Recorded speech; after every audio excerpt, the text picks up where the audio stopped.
November 5th, 1943, Rabaul Harbor, New Britain. Through the periscope of his flagship heavy cruiser Atago, Vice Admiral Takeo Kurita watched something that contradicted every assumption Japanese naval intelligence had made about American industrial capacity. 11 massive aircraft carriers, their decks bristling with hundreds of aircraft, moved across the horizon at speeds the Japanese had believed impossible for ships of such size. Behind them steamed the fast battleships, cruisers, and destroyers of what the Americans called Task Force 38. They appeared, struck Rabaul with devastating force, and vanished before the combined fleet could mount an effective response. The speed at which they maneuvered, the coordination with which they struck, the sheer overwhelming mass of steel and aircraft, all of it revealed a truth that Japanese naval leadership had failed to grasp until this moment. America had not just built more carriers. They had revolutionized carrier warfare itself through a class of ship that combined speed, size, and production capacity in ways that made victory mathematically impossible. The Essex-Class carriers were coming. 6 had already entered service by November 1943, and 18 more would follow by war's end. Each displaced 2,700 tons. Each could achieve 33 knots at full power, making them as fast as most cruisers and faster than any Japanese carrier afloat. Each carried over 100 aircraft when fully loaded. And America was building them faster than Japan could sink them, even if the Imperial Japanese Navy had possessed the capability to sink any at all, which the catastrophic losses at Midway and subsequent battles had rendered increasingly unlikely. Japanese intelligence had known about American carrier construction. What they had failed to comprehend, what their entire strategic planning had missed, was the speed at which these massive ships could operate. The assumption had been that larger carriers would sacrifice speed for size and protection. The Essex-Class shattered that assumption. Powered by 8 Babcock and Wilcox boilers generating 565 pounds per square inch of steam at 850 degrees Fahrenheit, feeding 4 Westinghouse-geared turbines producing 150,000 shaft horsepower, these carriers could sustain 33 knots for hours and maintain cruising speeds that allowed them to cross the Pacific with a mobility Japanese planning had deemed impossible for ships of their displacement. The engineering achievement represented in those power plants was extraordinary by any standard. The low-pressure turbines handled cruising operations efficiently. When combat power was needed, steam bypassed directly to high-pressure turbines, generating speeds that allowed Essex-Class carriers to keep pace with the fast battleships of the Iowa and South Dakota classes, themselves engineering marvels capable of 33 knots despite displacing over 45,000 tons. This combination created the Fast Carrier Task Force, a formation that could appear anywhere across the vast Pacific, strike with overwhelming force, and disappear before Japanese forces could concentrate for counterattack. The construction timeline shocked Japanese observers who saw intelligence reports from neutral nations. The lead ship, USS Essex, was laid down April 28, 1941, launched July 31, 1942, and commissioned December 31, 1942. From keel laying to commissioning took just 20 months. This would have been impressive for a destroyer. For a fleet carrier larger than any ship in the Imperial Japanese Navy's carrier fleet, it was unprecedented. Newport News Shipbuilding built Essex using techniques that prioritized speed without sacrificing quality. The design incorporated massive amounts of flat steel surfaces that could be fabricated in sections and assembled rapidly. Welding replaced riveting wherever possible. Standardized components meant that the same parts fitted across multiple ships, allowing production to accelerate as workers gained experience. The next ships came even faster. USS Lexington, the second Essex-Class carrier commissioned, took only 17 months from keel to commissioning. USS Bunker Hill required 16 months. USS Yorktown achieved the same in 15 months. By 1943, American shipyards were completing these massive carriers in 14 months. Faster than Japan could build destroyers, and the pace never slowed. Construction was distributed across 5 shipyards. Newport News Shipbuilding in Virginia built 7 carriers. New York Navy Yard built 5. Philadelphia Navy Yard built 3. Norfolk Navy Yard built 4. Bethlehem Fall River Shipyard in Massachusetts built 1. This distribution meant that damage to any single yard would not halt production. It also meant that American industry gained experience simultaneously across multiple locations, creating redundancy and resilience that Japanese attacks could never eliminate, even if Japanese forces had possessed the capability to reach American shipyards, which they manifestly did not after Midway destroyed their carrier, striking power. Japanese naval architects studying intelligence reports on Essex construction discovered details that revealed the magnitude of American industrial advantage. Each carrier required 65,000 individual parts. 8 miles of electrical wiring ran through each hull. The machinery spaces alone contained systems of such complexity that Japanese engineers struggled to comprehend how American workers, many of them women who had never seen a ship before Pearl Harbor, could assemble them to tolerances measured in thousandths of an inch. The ammunition production supported sustained operations Japanese logistics could never match. Each Essex-Class carrier carried 12 5-inch 38 caliber dual-purpose guns in 8 mounts, backed by 40mm Bofors anti-aircraft guns and 20mm Oerlikon cannons. The 5-inch guns fired proximity-fused shells, a technology Japan never matched that detonated near aircraft without requiring direct hits. These guns could engage targets 7 miles distant with accuracy that made approaching American carriers suicidal for Japanese aircraft. The aviation fuel capacity demonstrated American understanding of sustained operations. Each carrier held 200 to 40,000 gallons of high-octane aviation fuel in segregated, protected tanks designed to survive battle damage. This fuel supported air operations for weeks without resupply. Japanese carriers, by contrast, carried less fuel and lacked the sophisticated damage control systems that made American fuel storage survivable under combat conditions. The air groups these carriers operated evolved throughout the war, but by 1944 had settled into a devastating composition. 36 Grumman F-6F Hellcat fighters provided air superiority and combat air patrol. 36 Curtiss SB-2C Helldiver dive bombers delivered precision strikes against ships and ground targets. 20 Grumman TBF Avenger torpedo bombers attacked enemy shipping and provided reconnaissance. In emergencies, Essex carriers could operate over 100 aircraft by packing the flight deck and hangar deck beyond normal capacity. The Hellcat represented the technological evolution that gave American carrier aviation dominance. Powered by a Pratt & Whitney R2800 double wasp engine producing 2,000 horsepower, the F-6F could reach 380 km and had a range of 1,300 miles. More importantly, it combined speed with ruggedness and firepower. 650 caliber machine guns in the wings delivered concentrated fire that could saw Japanese aircraft in half. Heavy armor protected pilots. Self-sealing fuel tanks prevented fires that doomed Japanese aircraft. Against the legendary Mitsubishi A6M0, the Hellcat was faster in a dive, better armored, more heavily armed, and could maintain combat effectiveness after damage that would destroy a Zero. Japanese pilots discovered that American fighters no longer needed to avoid turning fights. The Hellcat could turn with a Zero while protecting its pilot and delivering devastating firepower.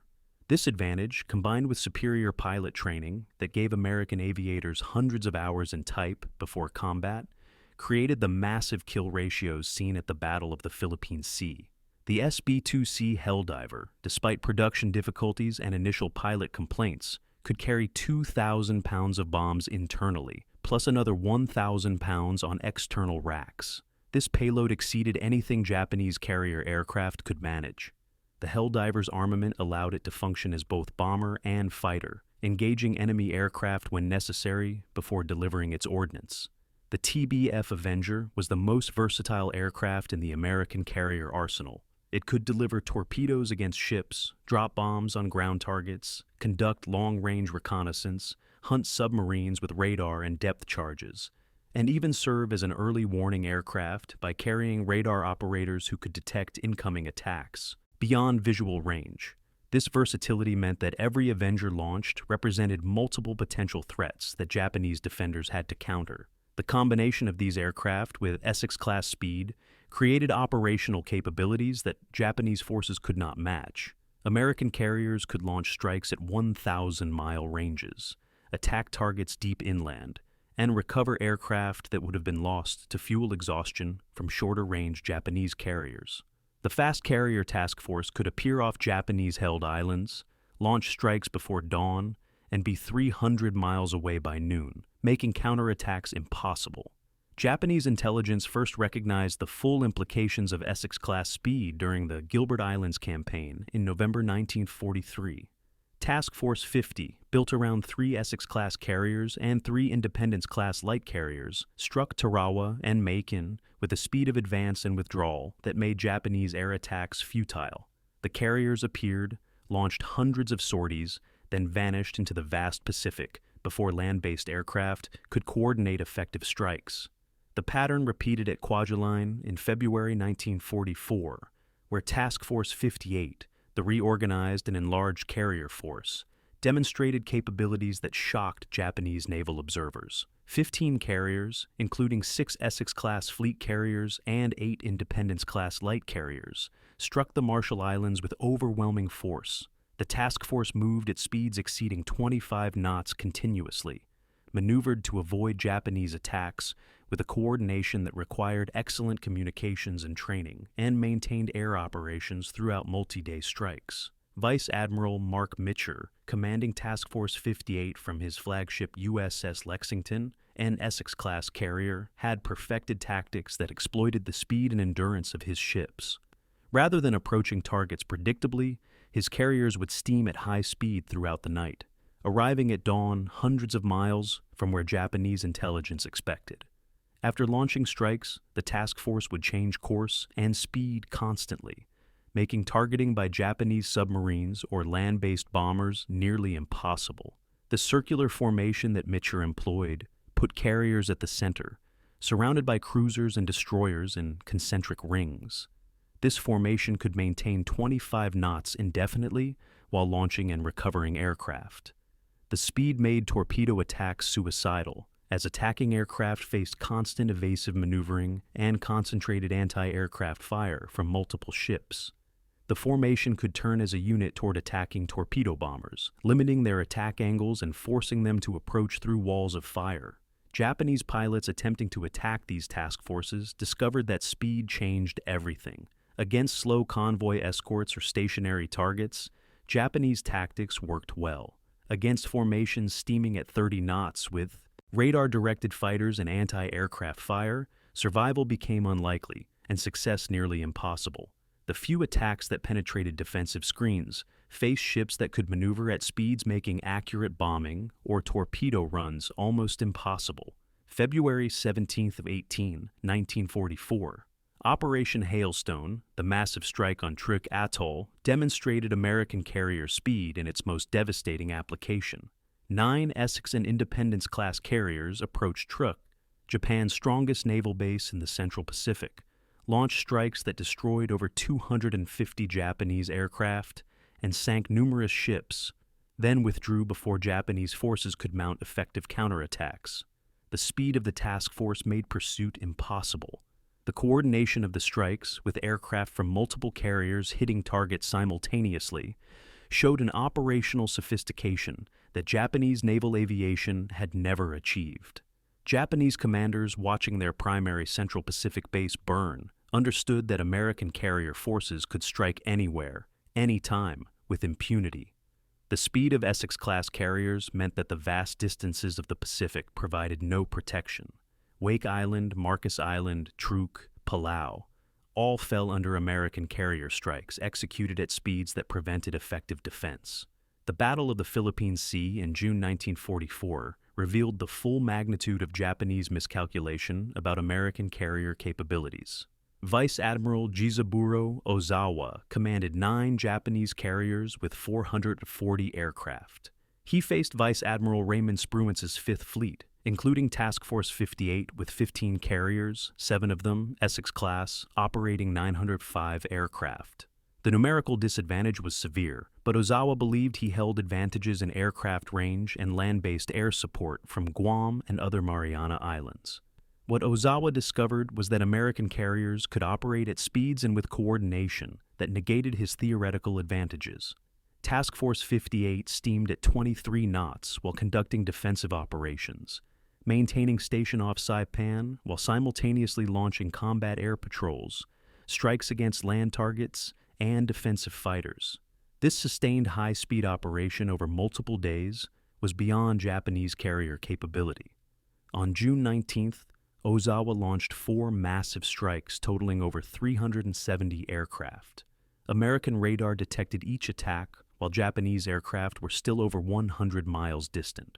F-6F Hellcats launched from Essex-Class carriers climbed to intercept, guided by fighter direction officers using technology and procedures Japan had never developed. The speed at which American carriers could launch fighters, the coordination between ships in directing those fighters, and the superior performance of American aircraft combined to create the Great Marianas Turkey Shoot. Of 373 Japanese aircraft launched that day, 243 were shot down. Another 50 were destroyed on the ground or lost to operational accidents.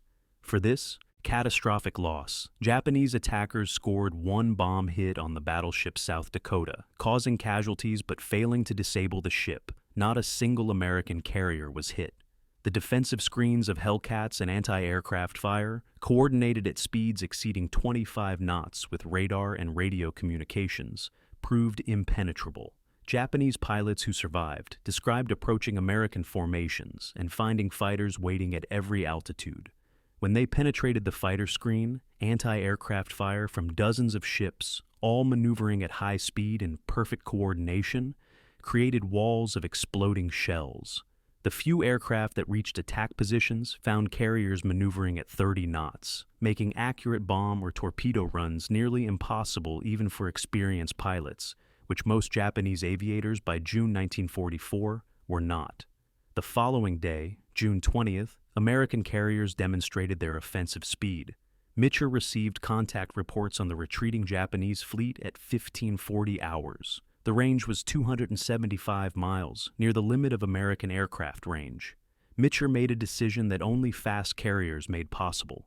He launched 216 aircraft in a twilight strike that would have to recover after dark, a procedure American carriers had practiced, but Japanese carriers avoided as too dangerous. The strike aircraft flew 300 miles at maximum speed, found Ozawa's fleet, sank the carrier Hiyo, and damaged others, then faced the harrowing task of finding their carriers in darkness. Mitchell ordered all task force ships to turn on lights, sacrificing concealment to save his pilots. The carriers steamed at full speed toward the returning aircraft, closing the distance and reducing fuel consumption. Of 216 aircraft launched, 20 were shot down by Japanese defenses. Another 80 ran out of fuel or crashed attempting night landings. The ability to recover from such losses revealed American industrial and training advantages. Within days, replacement aircraft and pilots arrived aboard Essex-Class carriers. The 100 aircraft lost represented less than 3 weeks of production from American factories. The pilots killed or injured were replaced by trained aviators from the massive training pipeline that graduated thousands annually. For Japan, the 300-plus aircraft lost on June 19, 20, represented irreplaceable combat power. The skilled pilots died and could not be replaced. The industrial capacity to build new aircraft existed, but fuel and resources did not. Japanese naval leadership analyzing the Philippine Sea disaster understood that American carrier speed had created an impossible tactical situation. Japanese carriers could not outrun American task forces. They could not match the operational tempo of ships that could sustain 25 knots while conducting air operations. They could not coordinate defensive or offensive operations with the precision American communications enabled. The Essex-Class carrier's speed advantage came from engineering. Sophistication Japanese industry could not replicate. The propulsion system required precision manufacturing of turbine blades, high-quality steel for boilers operating at extreme pressures and temperatures, and electrical systems that could handle massive loads reliably. American industry provided these components in quantities Japan never approached. Even more critically, the doctrine that used this speed effectively came from years of intensive training and tactical development. American carrier commanders practiced high-speed operations relentlessly. They developed communications procedures that allowed ships to maneuver in formation at night or in foul weather. They created damage control practices that allowed ships to maintain speed even after taking damage. By August 1944, Japan's carrier aviation had effectively ceased to exist as a fighting force. The surviving carriers lacked aircraft and trained pilots. The Essex-Class carriers and their light carrier consorts, meanwhile, had grown in number and experience. Task Force 38, the redesignated fast carrier force under Admiral Halsey's Third Fleet, included 11 Essex-Class carriers by October 1944, plus light carriers and an overwhelming screen of fast battleships, cruisers, and destroyers. The Battle of Leyte Gulf in October 1944 demonstrated how completely Essex-Class speed had changed Pacific naval warfare. Admiral Ozawa's Northern Force, including 4 carriers with minimal aircraft aboard, was sent as bait to lure American carriers away from the landing beaches. The ruse succeeded tactically, but failed strategically because American carriers could steam at such speed that they struck Ozawa's force, sank 4 carriers, then turned south and steamed 300 miles overnight to cover the threatened landing beaches against Japanese surface forces. This ability to move task forces 300-plus miles overnight while maintaining combat readiness was beyond Japanese capability. It required ships that could sustain high speeds for hours, crews trained to operate in darkness, and communications that could coordinate movements across hundreds of miles of ocean. Essex-Class carriers provided the platform. American training and doctrine provided the capability. The kamikaze attacks that began in October 1944 targeted Essex-Class carriers because Japanese commanders recognized these ships as the foundation of American naval power. If the fast carrier task force could be crippled, perhaps the American advance could be slowed. The suicide attacks achieved some success. USS Franklin suffered catastrophic damage from 2 bomb hits in March 1945, killing 724 crew and nearly sinking. USS Bunker Hill took 2 kamikaze hits in May 1945, killing 390 and causing severe damage. Both ships survived and returned to Pearl Harbor under their own power. This survivability demonstrated another advantage of Essex-Class design: compartmentalization, limited flooding. Damage control parties fought fires and restored. Systems with equipment and training Japanese damage control never matched. The structural strength of the hull absorbed punishment that would have sunk lighter ships. More importantly, both carriers were replaced in the task force within days by sister ships.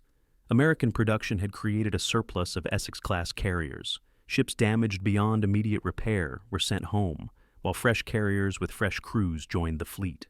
This rotation maintained American combat power while giving damaged ships time for repair and crews time for rest. Japanese industry could not replace a single fleet carrier lost. When Taiho and Shokaku sank at Philippine Sea, they were gone forever. When Zuikaku, the last survivor of the Pearl Harbor strike force, sank at Leyte Gulf, Japanese carrier power died with her.